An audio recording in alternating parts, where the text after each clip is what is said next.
Começa agora a aula número 2 das 3 mensagens angélicas. A aula completa sobre a segunda mensagem angélica. Eu quero até retomar uma orientação que foi dada alguns vídeos atrás. Eu te aconselho a dar uma pausa no vídeo, faça uma oração, porque da segunda para a terceira mensagem angélica acontecerá o que nós indicamos como chamar o pecado pelo nome, de modo que a mensagem ficará mais contundente. A primeira mensagem angélica basicamente é uma mensagem chamando ao arrependimento, para nós temermos a Deus e darmos glórias a Ele. Porém, a segunda mensagem é mais específica, até chegar à terceira, onde realmente ocorre um afunilamento, ou seja, a decisão necessita ser tomada. Todos os habitantes da terra serão constrangidos a tomarem uma posição ao lado de Deus ou ao lado da besta. A primeira parte da lição é identificarmos a Babilônia histórica, porque a Babilônia histórica, assim como o Egito, ele se tornou uma espécie de arquétipo da apostasia generalizada que ocorreria nos últimos dias. De maneira que, entendendo os mecanismos da Babilônia histórica, nós teremos discernimento para interpretar os mecanismos da Babilônia mística, da Babilônia espiritual, da Babilônia profética. Então vamos a alguns pontos para entendermos como foi a Babilônia nos dias de Daniel, e assim ficará muito mais didático e fácil de assimilar os eventos também da Babilônia profética, que é a Babilônia dos nossos dias. Em Daniel capítulo 1, a Babilônia histórica ela exerce uma influência ideológica, cultural sobre os judeus.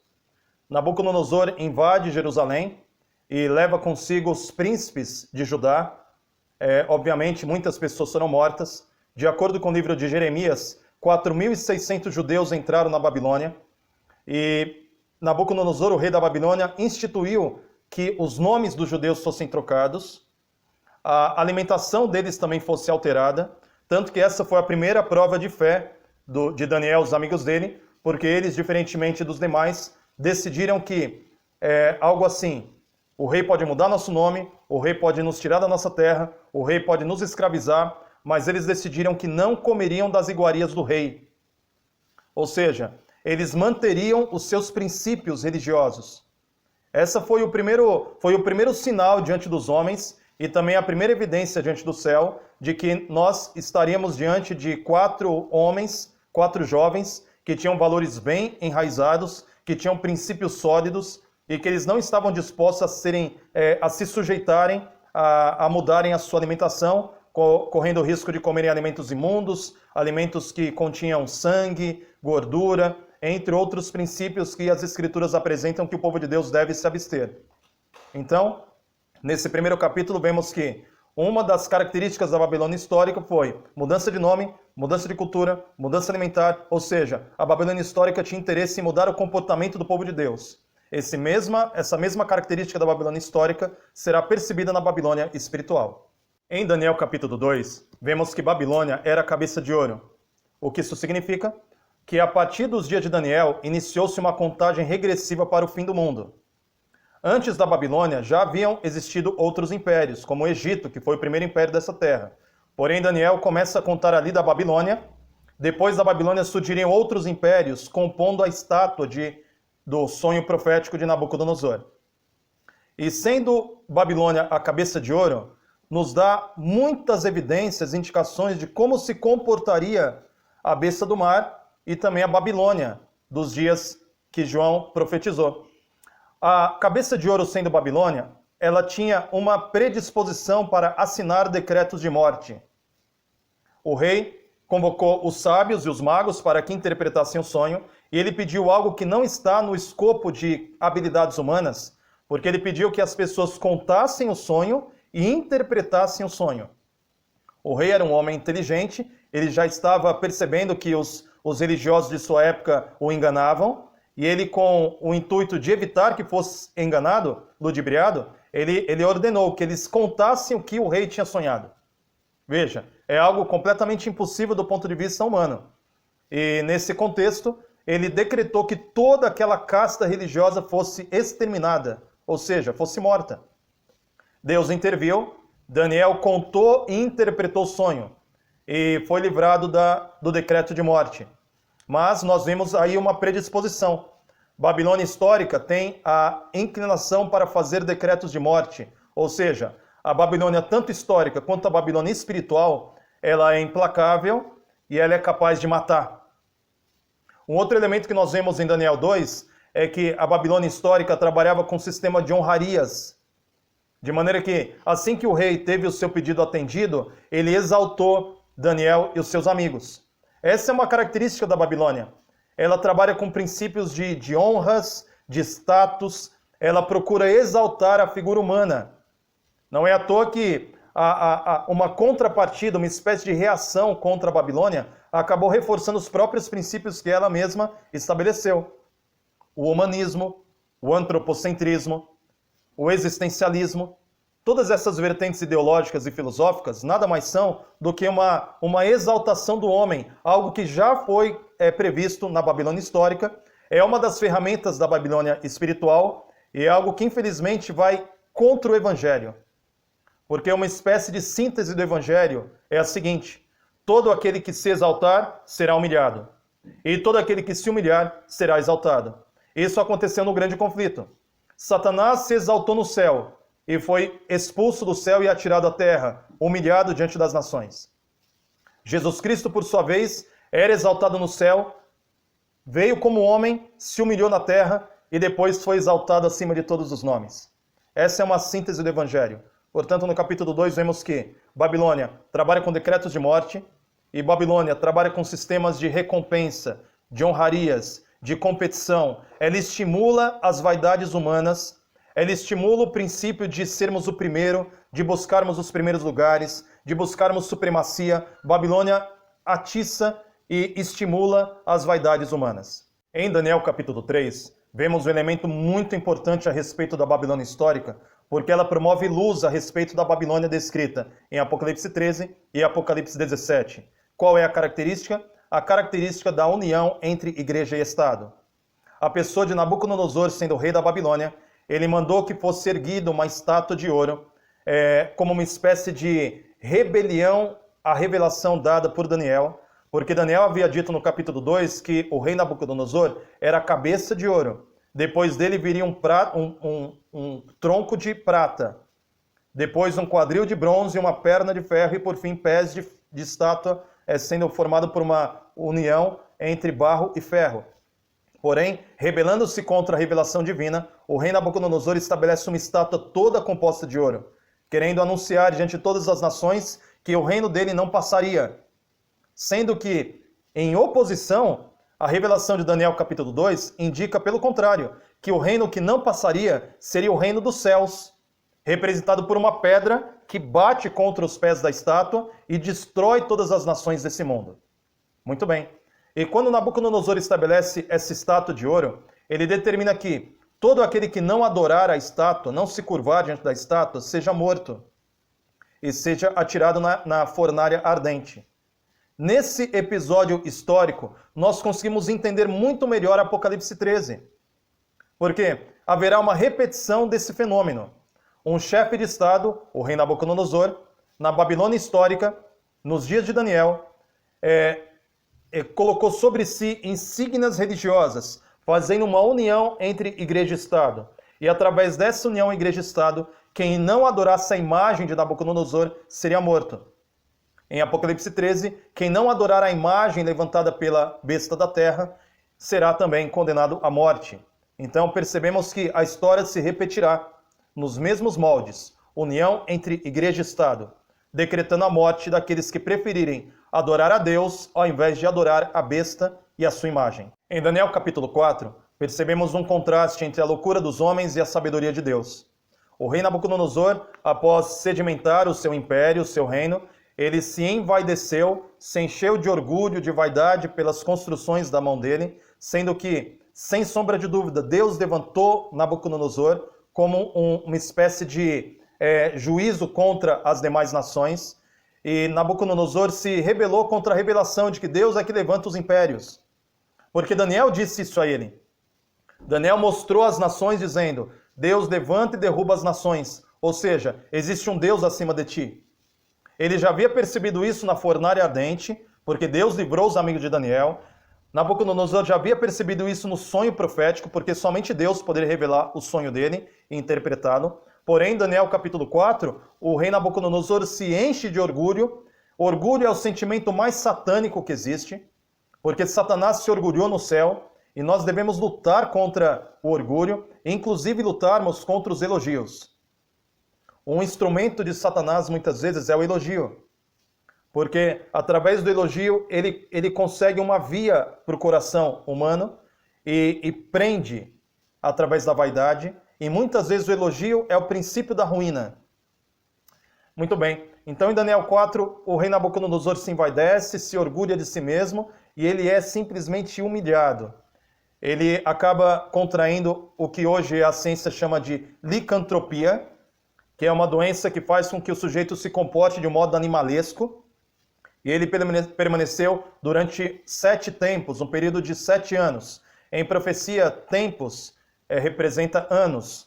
E ele permaneceu durante esse período vivendo como se fosse um bicho, um animal.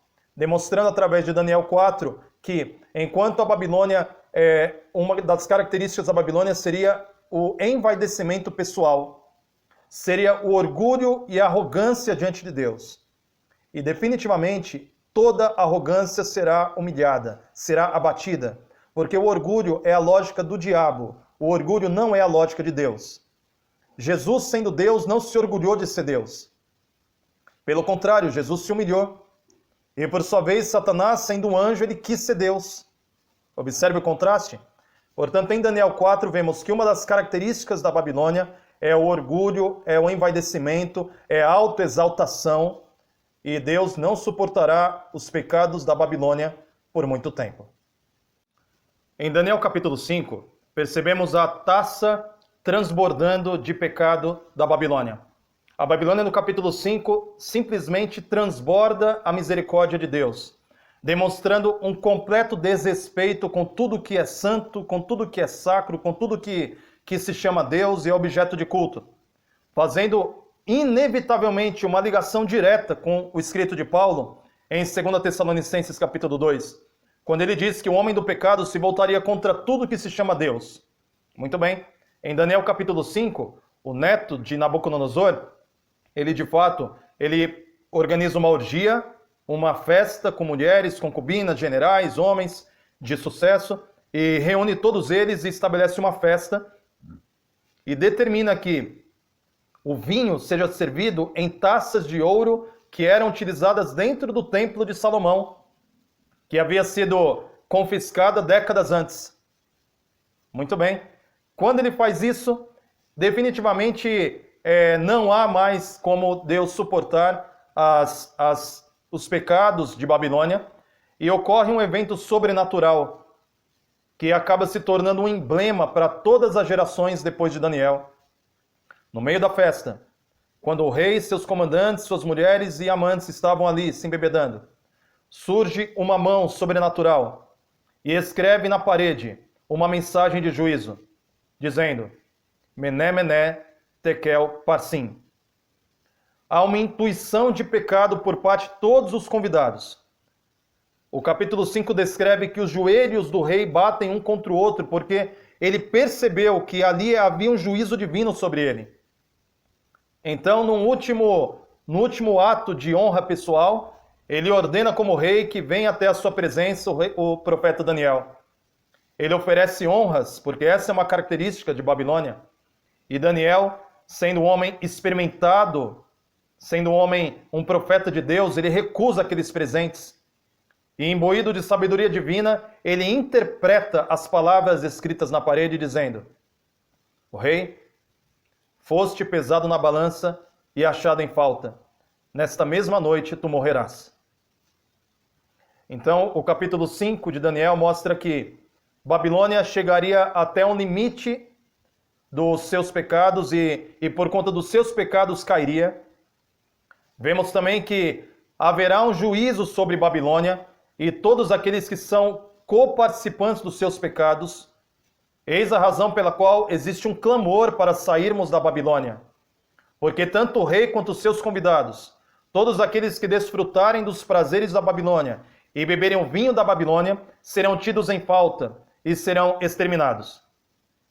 Vimos que há um juízo, então, sobre Babilônia. Deus não está cego para os pecados cometidos em Babilônia, tanto na Babilônia histórica, quanto na Babilônia dos nossos dias. E no capítulo 5 ocorre algo tremendo, porque mediante o juízo de Deus, um rei medo-persa chamado Ciro, que já havia sido profetizado décadas antes, ele entrou em Babilônia, através do rio Eufrates, secando o rio Eufrates, entrando em Babilônia e conquistando aquela nação. O rei Ciro libertou o povo judeu, e o rei Ciro representa Jesus Cristo voltando para libertar o seu povo. Esses 5 capítulos nos dão, portanto, um panorama histórico, e agora nós vamos aplicar ele à Babilônia espiritual. Seguiu-se outro anjo, o segundo, dizendo: Caiu, caiu a grande Babilônia, que tem dado a beber a todas as nações do vinho da fúria da sua prostituição. A Babilônia descrita em Apocalipse 14 e também em Apocalipse 17 apresenta que tanto a Babilônia histórica, cabeça de ouro, quanto a Babilônia profética, elas desfrutavam de grande prestígio e poder sobre as nações da terra.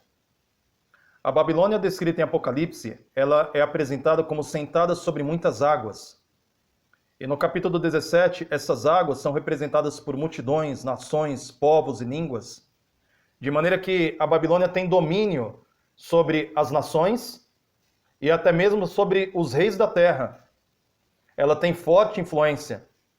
Juntando Apocalipse 17 com outros textos nos evangelhos e também nos escritos de Isaías, Jeremias, onde águas muitas vezes dão a ideia de turbulência, guerra, agitações, é fácil entender que a Babilônia ela tem um poder sobrenatural sobre ela. Uma vez que haveria rumores, guerras e rumores de guerra entre as nações. Porém, mesmo as nações estando em conflito umas com as outras, Babilônia estaria sentada sobre esses conflitos. De maneira que Babilônia é como uma estrutura blindada. Ela está no contexto de guerra, mas ela não é atingida. Ela domina sobre as nações, sobre os povos, sobre países em guerra, em conflitos, mas ela não é atacada. Então, sem sombra de dúvida, há um poder sobrenatural em cima da Babilônia. E esse poder sobrenatural em cima da Babilônia, o próprio livro de Apocalipse apresenta que é o dragão, a antiga serpente, chamado Diabo e Satanás. A Babilônia é o trono de Satanás. A Babilônia é o meio pelo qual Satanás comanda as nações e conduz o mundo para a perdição. É algo muito sério. A Babilônia é descrita nessa segunda mensagem angélica como aquela que dá vinho para que as nações sejam embriagadas. E nós veremos agora o que se trata esse vinho da Babilônia. O vinho da Babilônia é o vinho do erro. Prostituição, no livro de Apocalipse, representa apostasia, representa doutrinas diabólicas e demoníacas. E infelizmente o vinho da Babilônia deu de beber a todas as nações debaixo do sol. Nós veremos alguns componentes desse vinho. E você verá que infelizmente não apenas religiões beberam desse vinho, mas inclusive a indústria do cinema, a indústria do entretenimento, desenhos animados, ou seja, através do vinho da Babilônia, essa prostituição, essa apostasia se infiltrou na sociedade por todos os meios de comunicação. E nós precisamos nos tornar sóbrios, rejeitarmos esse vinho, para não sermos participantes nos flagelos e nas pragas que virão sobre a Babilônia. A doutrina do inferno.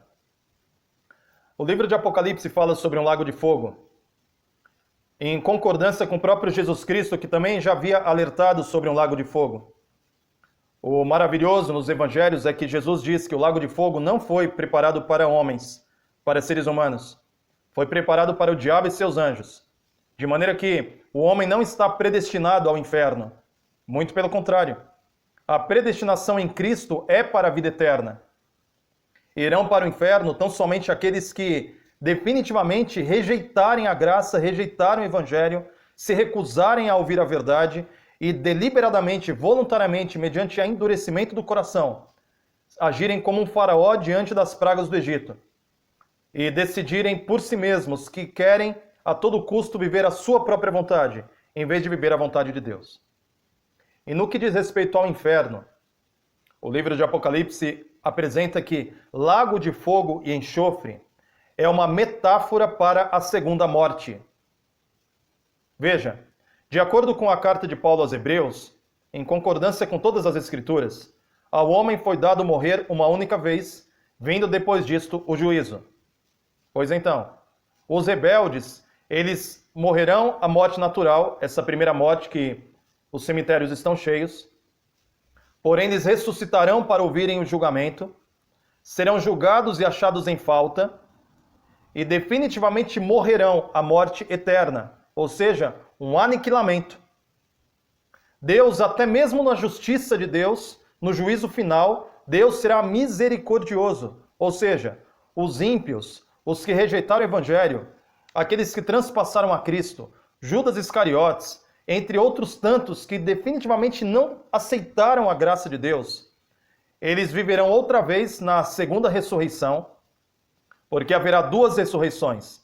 A primeira é a ressurreição da vida, e a segunda ressurreição, a ressurreição da condenação. O próprio Jesus disse isso nos Evangelhos, de que haveriam duas ressurreições. Muito bem. E quando os ímpios, os que não acataram o Evangelho, forem ressuscitados para receberem a condenação, descerá fogo e enxofre do céu, e exterminará os injustos, como se nunca houvessem existido. Serão terminantemente destruídos, revelando que o juízo de Deus, ele é imbuído também de misericórdia, será um ato de benevolência para com os injustos. Em total oposição à ideia de que os perdidos queimariam para sempre, havendo um paraíso onde os justos e salvos estariam desfrutando por toda a eternidade, enquanto simultaneamente ocorreria um inferno de fogo, onde pessoas seriam queimadas para sempre. Este é um absurdo, tanto teológico quanto filosófico. Porque, observe, isso entra em choque com o caráter amoroso de Deus. E o livro de Apocalipse, no capítulo 20, é muito claro. O lago de fogo é a segunda morte. Os ímpios morrerão eternamente, enquanto os salvos viverão para todo o sempre. E essa terra que hoje vivemos será restaurada. E não é um erro afirmar que o céu será aqui. Ou seja, esta terra será a morada de Deus, onde os justos, salvos, terão o Cordeiro como a lâmpada dessa terra. E o Senhor Jesus morará aqui nessa terra. E esta terra será como o céu baixando até nós. Essa terra será restaurada. E o lago de fogo e enxofre, o fogo descendo do céu, queimará definitivamente os resquícios de pecado. E a terra será renovada. Por isso que João viu novos céus e nova terra, onde habita a justiça, como havia descrito também o apóstolo Pedro. Portanto, um dos vinhos da Babilônia é perverter a nossa compreensão a respeito do caráter de Deus. É apresentar um evangelho do medo. Porque por muitos séculos a igreja tem pregado, a igreja com falsas doutrinas, né, tem pregado a ideia de que haverá um inferno onde pessoas queimarão eternamente e ainda estabelece uma espécie de estágios, né, onde tem um purgatório, onde tem o inferno. Isso tudo é fantasia demoníaca. A palavra não apresenta assim. A palavra de Deus apresenta um Deus de amor do início ao fim, que será amor inclusive na justiça e no juízo final. Deus exterminará os que se perderam. E eles verão que estão diante de um Deus santo, um Deus justo, que até na sua ira será misericordioso. Portanto, eu convido você a rejeitar completamente a visão de um inferno com pessoas sofrendo pelos séculos dos séculos dos séculos. A própria fraseologia de fogo eterno é usada no livro de Judas, na carta de Judas, como uma representação de um juízo final sobre Sodoma. Sodoma não está queimando hoje na região onde foi destruída. Não, mas a sentença foi uma sentença eterna. Os efeitos são eternos. Entende? Portanto, primeira componente do vinho da Babilônia para nós rejeitarmos é a ideia do inferno, que junto com ele vem a ideia da imortalidade da alma. E quantas famílias são enganadas por esse vinho? Muitos líderes religiosos que se dizem espirituais tentam amenizar a dor de uma família que perdeu um filho, perdeu um pai, perdeu uma mãe, dizendo que ele está no céu. Ou alguns ficam temerosos porque a pessoa teve uma vida ímpia, ficam temerosos em dizer que ele foi para o inferno. Nenhum nem outro. Quando um indivíduo morre, ele permanece na terra, ele é misturado à terra, vira pó, porque do pó foste formado, ao pó retornarás. E ele estará aguardando o juízo de Deus e aguardando a volta de Jesus. Quando Jesus voltar, haverá a primeira ressurreição. Os que morreram em Cristo são chamados de felizes, em Apocalipse 14, verso 13. Por quê? Porque eles vão ressuscitar, são bem-aventurados, porque eles participarão da primeira ressurreição, a ressurreição da vida. Então, quando um indivíduo morre, ele não vai para o céu, nem vai para o inferno. Ele aguarda a justiça de Deus. Entende isso? Então, rejeite esse componente satânico do vinho da prostituição de Babilônia. O rei da Babilônia espiritual é descrito como um chifre pequeno em Daniel capítulo 7. E uma das práticas desse chifre pequeno, que também colocam elementos no vinho da Babilônia, é quebrar e pisar na lei de Deus. Ele tentaria mudar os tempos proféticos e tentaria também mudar a lei de Deus. Porque se verdadeiramente, de acordo com as Escrituras, o pecado é a transgressão da lei, o diabo, na sua astúcia, ele mudando o mandamento de Deus, ele conduziria multidões para o pecado. E colocaria uma roupagem religiosa sobre uma falsa lei. Conduzindo isso, pessoas sinceras, pessoas religiosas, pessoas devotas, à prática de um erro institucionalizado, mascarado de religião. Que coisa diabólica! Satanás pretende enganar pessoas através da própria religião, fazendo-as acreditar de que elas estariam honrando a Deus, quando na verdade estariam honrando uma falsa doutrina criada pela mente do próprio diabo. Dessa forma, nós precisamos, para nos tornarmos lúcidos diante do vinho da Babilônia, compreendermos a vontade de Deus nos seus mandamentos. Ler os 10 mandamentos. Acatar cada um dos 10 mandamentos escritos na sua Bíblia. Não importa se você tem uma Bíblia de origem, de tradição católica, se você tem uma Bíblia de tradição protestante, não importa. Em todas as Bíblias a lei é a mesma. Porque Deus não muda e a lei de Deus não muda. Nós sabemos que o que mudou na nova aliança não foram os mandamentos. Os 10 mandamentos permanecem os mesmos. O que é que mudou? A plataforma onde eles foram escritos. Porque no Sinai, os mandamentos foram escritos em tábuas de pedra. Na nova aliança em Cristo, o mesmo Espírito Santo escreveu os mesmos mandamentos no coração dos discípulos, selando a consciência dos discípulos. Louvado seja Deus! Dedo de Deus nos evangelhos, fica claro que é uma expressão idiomática, é uma metáfora para o Espírito Santo. Quando está escrito que Deus escreveu com o dedo dele as tábuas da lei, Jesus explica que esse dedo de Deus, na verdade, é o Espírito Santo de Deus. Porque Deus não é antropomórfico, ou seja, Deus é invisível, Deus não tem forma. O único ser da divindade que assumiu forma humana foi Jesus Cristo. Jesus encarnou como um homem, porém Deus é invisível. Jesus é a revelação expressa da imagem de Deus. E ninguém pode ver a Deus. Porém, Jesus revelou quem Deus é. E nos evangelhos Jesus explica que dedo de Deus é o Espírito Santo. Você quer ser selado pelo Espírito Santo? Honre os mandamentos de Deus, porque Ele escreveu no seu coração. Quando você honra um pai e uma mãe, você está aceitando o selamento de Deus. Quando você não se curva diante de nenhuma imagem de escultura, assim como os amigos de Daniel não aceitaram se curvar, você está recebendo o selo de Deus. quando você decide não cometer práticas de imoralidade, quando você decide não pegar nada que não é seu, todos esses mandamentos você está sendo selado pelo Espírito Santo e não está entristecendo o Espírito Santo de Deus. Quando você decide não agir como um escravo, trabalhando de sol a sol, de dia após dia, sem interrupção, e aceitando que o sétimo dia, o sábado, é o dia do Senhor, você está sendo selado pelo selo de Deus. Você está agindo em conformidade ao dedo de Deus, ou seja, ao Espírito Santo, que escreve no seu coração a lei verdadeira de Deus e não a falsa lei da Babilônia.